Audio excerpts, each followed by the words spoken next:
İyi soğan, sana iyi mi dedi? Ayıttım değil mi?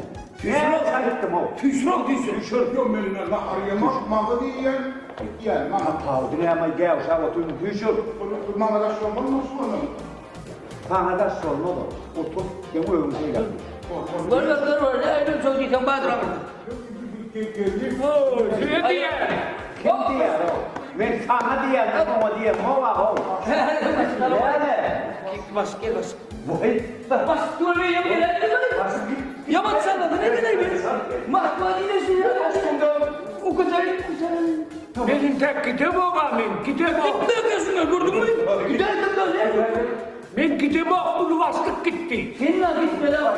Niye? Kitabı. Ne burada oturdun da mı? Ne işte oturdun? Ne halimmesin değil, ne iş var? Allah! Şu an kıymetin değil. Eskiden ne söyleyecek bu yani? Yok kıymet diye, baş.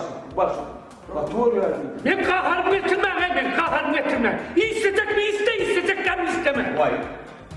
Bana işin bu ne? Yok hiç öyle mi? Ne mi son kıyacağım mı ama? Ay sen yarım da mı? Ne yaptın ay? Ben yerimde mi? Yok yeter mi? Ben kerini uğraşıyorum, kerini. Olmaz. Ya gel sana gelsin o. Hiç gitmez ay sana. Ben bu şey yükümü var sana. Şurada koku şey ama. Yaman bu şey. Loman mı? Bu loman bak kapsası yok. Umarı oluyor. Kaç kurdu? Hükümetten anlarlar mı? Hükümetten anlarlar mı? Ya kere oynatabilirim. Başka ne? Ulan değil mi? Yok oynattım ama ulan. Yok lan. Oynayın.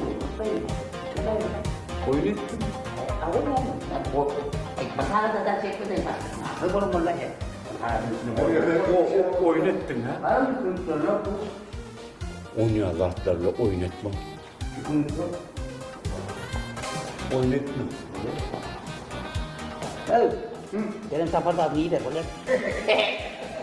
Var ya. Ay başka korkuyor. Ne oldu?